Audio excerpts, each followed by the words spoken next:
I just wanted to say for everybody on the call, this is Elisa Johnson, the founder of the organization. I see a lot of familiar faces on here. I see a lot of new people. I just want to say thank you, everybody. The support for this first webinar was really great. And so we're excited to finally be able to have the capacity to make these kinds of consistent meetings happen. So thank you for being a part of our community, believing in our mission, believing in what we're doing to help military members and their pets. And Karen, thank you for being here. And I'm so excited to kick off our first border webinar. Me too. All right. We're giving it a couple more minutes, or we're going ahead? Sorry, I'm trying to admit a bunch of these people real quick that are sitting here. I can only click so fast, Karen. I think there's an admit all button that you might be able to click. I did that and then it gave me like 20 more people. So I think it's doing them and that's right now.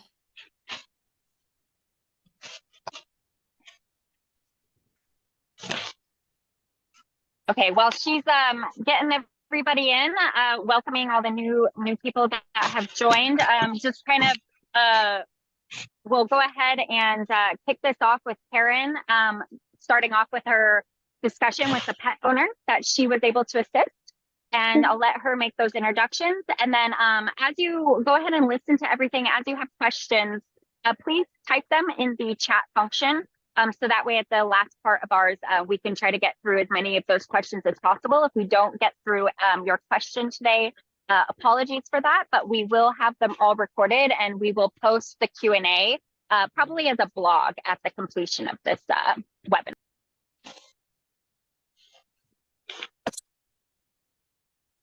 Alrighty, well, my name's Karen White, and I have been a volunteer with DogsonDeployment for what seems like forever.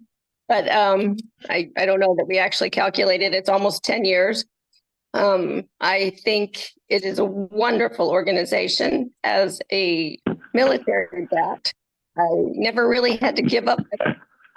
But I've always thought that this was a wonderful way to give back to our service members. I found DogsonDeployment through a Facebook ad asking for volunteers for the Army 10 miler, and then had the best day.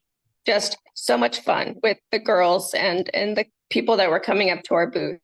Just wonderful. I would like to introduce Laura Goodman on our call as the service member I helped. I found her ad on Facebook as well for a needing someone to assist with her dog Sammy for 3 short weeks. And I thought, well, we could do 3 short weeks. That's easy. And sent a letter to her, an email, and said, we'd be happy to host Sammy. She wrote back, I'd be happy to meet with you. And we met Sammy, and he was such a crazy little guy. He's now almost, 9 years old? Oh, he's older. Anyway, I thought it was just a wonderful progressive relationship that Laura and I continue to be friends, and just a wonderful way to meet people and not have to make it a one and done. There's always ways that you can remain connected with the service member. You don't have to just, hi, here's your pet back, and then that's it. So it's lovely that I consider her, an extension of my family. And the whole process we wanted to go over that with was when the service member gets orders and they apply for DogsonDeployment. They create a profile with everything their pet is or is not, gets along with cats, doesn't get along with cats, or is a cat and needs to not be around dogs. They create the account. The people that are boarding can see their profile and see if they're interested in their pet, if they are able to help. Sometimes it helps if your parameters are a little narrowed down or not. You can always change them. So if you're looking for something that is a small dog and then somebody has a medium-sized dog, you can always change and send them a message to say, I'd be interested in your dog. But if you don't really look outside that purview, you're going to miss somebody. So it's always good to keep an open mind as a boarder, because the difference between a small dog to one person and a small dog, medium dog, or a larger dog to somebody else is maybe a few pounds. And we all could lose a few pounds sometimes. So once the boarder and the service member have been introduced by email, then if they choose to, they can meet each other up and have an interaction. And if everything is lovely, the service member is 100% sure they want to leave their pet with the boarder, and the boarder is 100% sure they want to take their pet.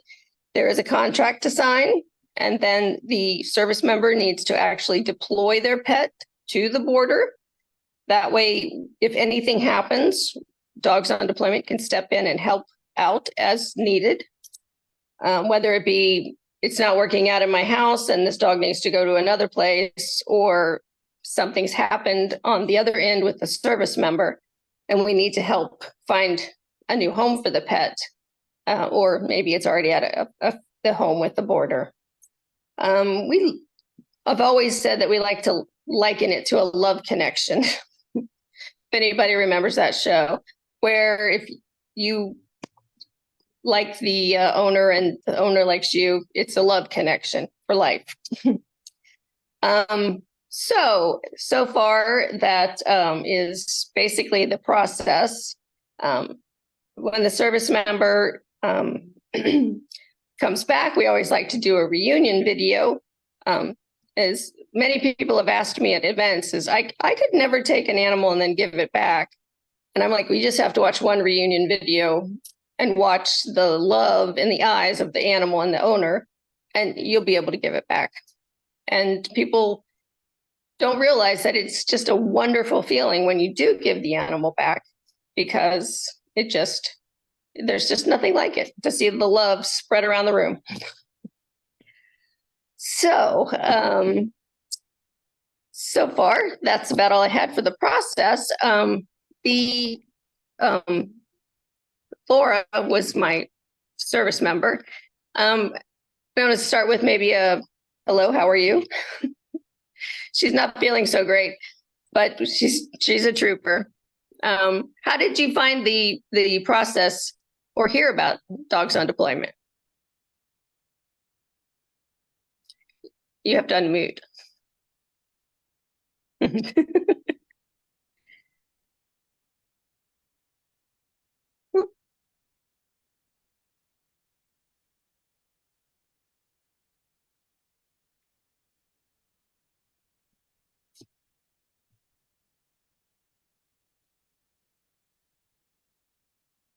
Mute. How about now? There you are. Okay. Yeah, so I'm Laura Goodman and my dog is Sam. I found out about Dogs on Deployment through Facebook. And it was so easy, in fact, that I almost thought this has to be like some kind of scam. The process to input his information and my information and everything was really smooth because of it's just a web form basically, and you're just answering the questions on the web form. Very easy to fill that out, and then relatively quickly, I don't remember how quickly, but it was very fast that you got in touch with me and we talked, and all of my skepticism and everything, just the more I talked to you, you were great at just kind of chipping away that, because I had never heard of Dogs on Deployment before. So of course I was a little, like with all things you find on the internet, just not too sure. But Karen, she put me right at ease. And we met up and she met Sam and her dogs and Robert, and it was just an instant, I feel really good about this kind of thing. And it was, I think the best part, aside from, you know, just having someone to care for Sam while I was gone, was just like the ease of use of the website and everything. Like when you're getting ready to go somewhere, like you really don't want to have to, like there's enough going on, and having one more thing to deal with can sometimes just be added stress, but it really wasn't. It was stress-free, I would say. I would say too. Do you think your safety and your privacy was respected? Oh, in the process? absolutely. Yeah. And like it was so seamless, and you know, I felt like if I had asked you to send me, you know, 20 pictures a day of Sam, I feel like you would have done that. And I feel like if I had said, no, that's too much, you know, there was definitely, you respected, you know, the privacy that I needed for, you know, my job, and also just on a personal level and my comfort level. You know, doing something like that for the first time can be kind of nerve-wracking, but yeah, you were really, you were great. I love you too. So did you ever consider possibly boarding a pet for another service member? You know, I haven't, only because I have, you know, I have another dog that is not dog friendly. She gets along great with her brother, but that's like the extent of her dog friendliness. But I definitely would consider it once, you know, down the road. We'll just put it like that. I would love to. I think it would be a really great way to support, you know, service members. And, you know, there are times when I think about fostering. So I kind of feel like this would just kind of be one step, you know, closer to in that direction, you know. Yeah. And I like the idea of doing it to help a service member. So I definitely would consider doing it down the road. Yeah. Yeah. Did you have any reservations about leaving Sammy with me? Before I met you, of course, because, you know, our fur babies they're like our children, at least, you know, me. So of course, I think it's normal to like have some reservations in the beginning, especially if it's your first time, you know, having to leave a fur baby. And, but literally like the moment I talked to you on the phone and then meeting you and everything, like I felt just like a huge weight lifted, like, okay, I don't have to worry about this. I feel confident. Like, even if, you know, if something were to happen, it's like you guys have like this whole network. So, you know, my dog, one way or the other, like he's going to have a great time probably. And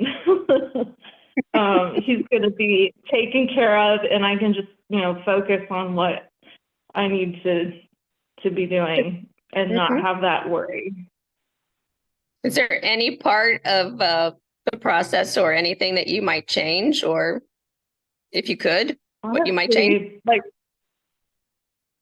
I can't think of anything that I would have changed. I think it was, I don't know if like, I just feel like I just got really lucky. But I imagine there's a lot of boarders out there who are also really great people, but I just kind of like, I got the cream of the crop with you and Robert, to be honest, because you guys you love dogs and you love doing this. And so my experience was just so amazing. And I wouldn't change anything about it. It was perfect. That's great. Yeah. Do we have any questions? Courtney? Well, I think you're fielding some of the questions. We do. So, bear with me because some have been sent privately to Elisa, some privately to me. So I'm trying to field each and every one here. One of the ones, one big thing I do want to stress, because it's something that I feel like a lot of our boarders, when they got this email, had asked about, we don't see all the pets on our boarder profile. So what do we do? Why are they not there? Why is DogsonDeployment not putting them on there? So a lot of times what happens is if there's not a pet on your profile that you have boarded in the past, you can feel free to reach out to us and I will look into getting that fixed. It also depends on how long ago it was, because the system was transferred over back in like 2017 timeframe. So if it was prior to that, I can't fix it. But if it was any time after that, I definitely can work with you on getting that fixed. But that is why it's also so important to make sure that the service member deploys their dog or cat or bird or whatever it may be to you as the boarder, and that you as the boarder then accept it on your profile. If you guys have questions with that, are not sure on how that works, feel free to reach out to us and we can walk you step by step through that. But that is the way that I know that that boarder is officially connected with you guys. And also as a boarder, if you came to us and said, hey, we're having a problem, Joey is injured, I need to take him to the vet, what do I do? I can go into your profile and I can look and say, okay, well, here is what we need to start with. We need to contact the vet's office that's on file. We need to then contact the emergency contact who they gave authorization to payment in that sense. So those are ways that we know that you guys are connected. The next one that I see on here is who is responsible for the cost of food and vet bills during the deployment? That is the service member's responsibility. So the service member is responsible for vet bills. They are responsible for the food, if the pet requires grooming or a special medication, etc.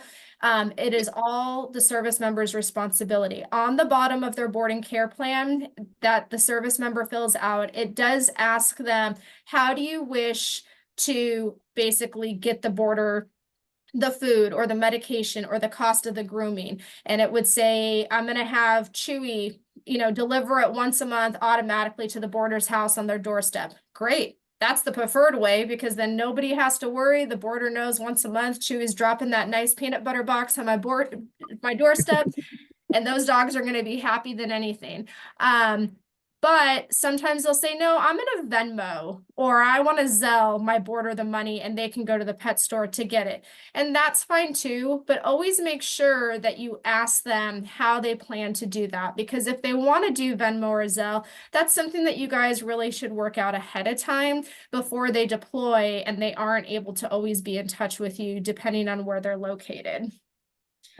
Let's see. Next one is... Bear with me, guys. Sorry.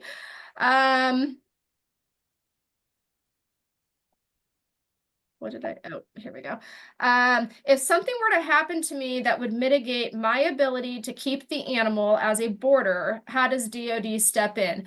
If you as a boarder can no longer continue to watch that pet, the first thing is to notify the pet owner and then also to notify DogsonDeployment. From there, we are more than happy to repost that pet as available, and we will post it on our social media. We will even send out an email to boarders that are in that area of where that pet is located. So then that way we can sit here and get it into a new boarder's, home.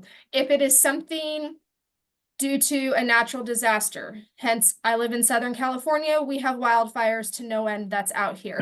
So if I was to get evacuated and I couldn't sit here and keep the pet because something maybe had happened to my home, I would contact the service member, I would contact DogsonDeployment immediately, and then from there, I would hope that they can help us. And yes, that's what exactly we would do then, is we would find either a boarding facility, because it is a natural disaster, we would actually find a boarding facility that we can have the dog to for a short period of time while we find a new boarding home and work it out with you guys in that sense.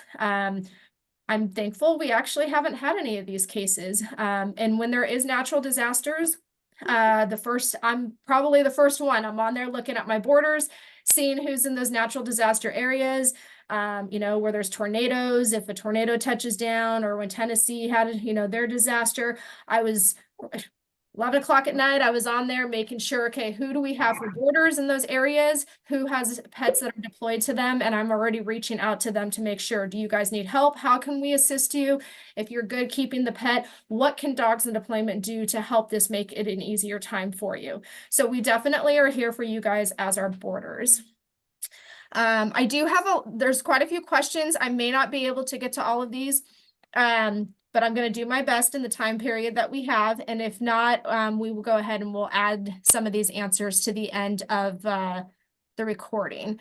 The next one is there a process for screening our boarders? Oops, sorry. So the process to be a boarder, you guys have all gone through this, is basically going to our website. You fill out your boarder profile, you take the boarder quiz, and then from there you are able to turn around and start matching with potential service members. This is also why we tell our service members to do meet and greets, because it's so important to make sure that you're comfortable with who your boarder is. I know we have a lot of longtime boarders on here that I see, a couple that, go out of their way for other things. If you are not willing to meet with the service member or have the service member come to your home, we tell them that potentially is a red flag.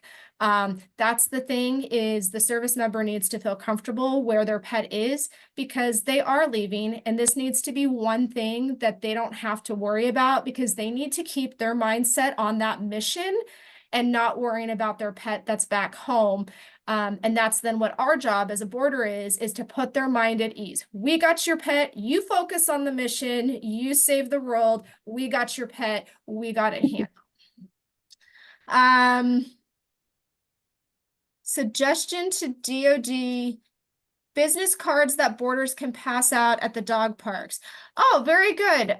This is from Alan. So Alan, we actually have what's called rack cards, and they have information about Dogs in Deployment on them. They have our programs on them, and then they have a QR code that either boarders or service members can click on that QR code, and it takes them right to our website. We will make sure to definitely include that link when we send this video out to everybody, which all of you will get. And if you guys would like to request any rack cards, we are more than welcome to get them sent to you. I know a few boarder faces on here that I see that we've recently sent them to, and they actually liked them a lot. They thought they were really great. I know they're not business card size, but we like to make sure we have as much information on them. But that is also something, Alan, that we could look at, is maybe condensing it down for our boarders to pass out, and maybe do it a business card size with less information. So I will take that info to our after meeting and share it with them.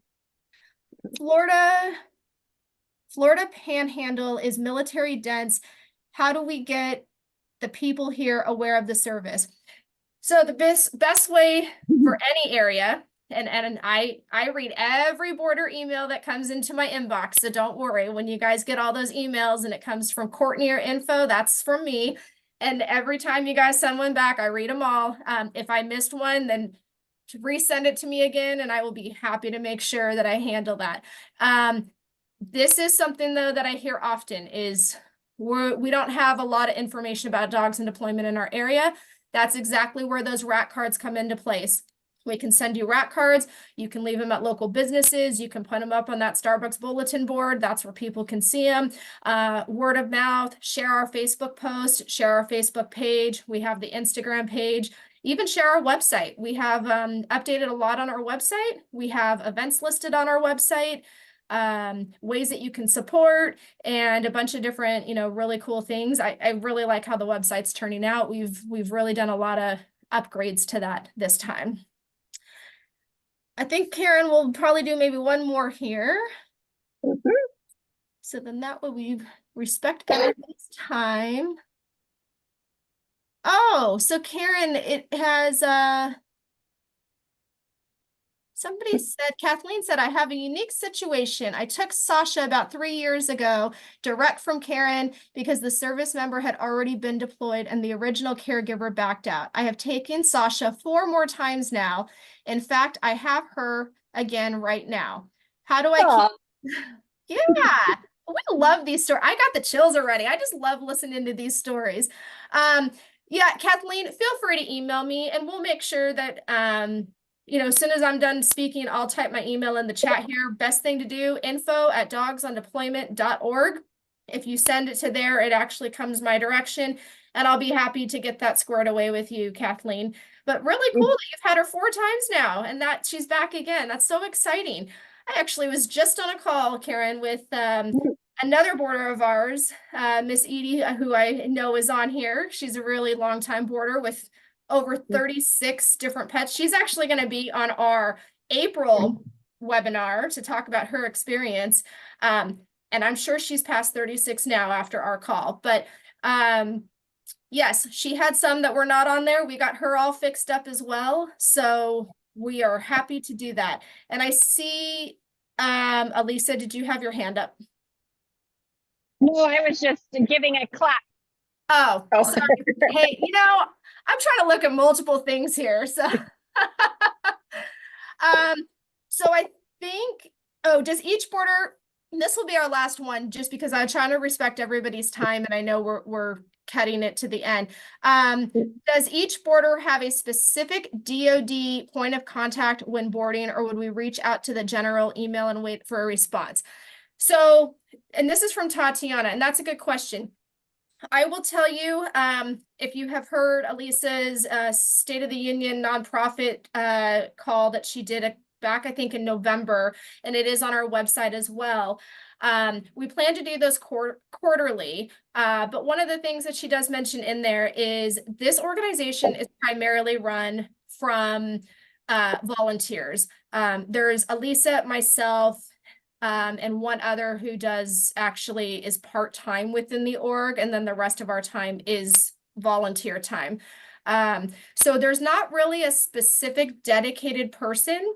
I always say, if anybody has a question, you can email the info email, and then you will get a response either from me or depending on who it is. If it's something where a service member has an accounts issue and they can't get into the account, I will forward that email to our proper accounts person. Otherwise, 95% of the time, it's going to come from me, and you will have my official email address. I'm not hiding it. It's courtney.hilborn@DogsonDeployment.org. It's just super long, so sending it to info at first is probably easier. And you can send your questions. You can send I have all these problems, fix them, whatever you need. I will be there. If I don't know the answer, I will respond back and let you know I don't know the answer, but I will work on getting that taken care of for you. And again, the one for Sasha, Kathleen, please email me so we can go ahead and get that fixed as well. In the comments, Lisa put the link to our State of the Union Q4. As I said, those are going to be quarterly, so another one should be coming up soon. And that will be sent out to everybody via email, and it will also be listed on our website under different events that we have. We do plan to do these webinars for our boarders quarterly, bringing different guests in, different perspectives, talking about different topics. Sorry, talking about me. I said it was monthly, Courtney. Oh, monthly. Sorry. There's a lot of these things that we like to do with these interactions, but and we'll be talking about different topics. Next month, it's going to be Durrell with Snap, and that's our San Diego neuter scooter. However, I know a lot of you on the call are not from San Diego area, so you may think, why would I join that call? Doesn't matter if you're from San Diego area or not. It's talking about the importance of spay and neutering and the reason why Dogs on Deployment has this as one of our requirements. And we'll go into a lot more detail with that next month. I know that we have a dog trainer that we're going to be bringing on to one of these monthly webinars as well. And again, we're hearing from you as the boarder saying, do you have a dog trainer that can help us with the simple things like Fido is at home and, you know, my house, and all he does is whines at the door since his dad's left. What do I do? How can you help me? You know, that's where we could talk to our trainer, you know, in that sense of giving you some helpful hints. And as you guys send me facts and questions of things that you guys would like answered on these calls, we'll be able to go ahead and do that on our future calls as well, getting as many in as we can. So with that said, Karen, I'll let you finish it off because we've hit our 30-minute mark, and I do want to respect all of our boarders' time. And thank you again on behalf of Dogs on Deployment for joining us today. This is a phenomenal turnout, and I just love, I mean, I see a lot of cameras turning on and stuff, and it's the names that I'm seeing. I'm like, oh, I just emailed you, and I emailed, like, putting the names and the faces. That's my favorite part. So over to you, Karen. Well, I'd also like to say thank you. I was a little anxious and nervous about doing this, and I think it went very well. So I'm excited to see everybody next month, which will be February 23rd. And that's it. All right, sounds great. Well, thanks for our guest speaker for coming on. Thank you for all of our boarders for joining us as well. And Karen, a special thank you for doing this. And we'll see you guys all next month. Thank you so much. Thank you.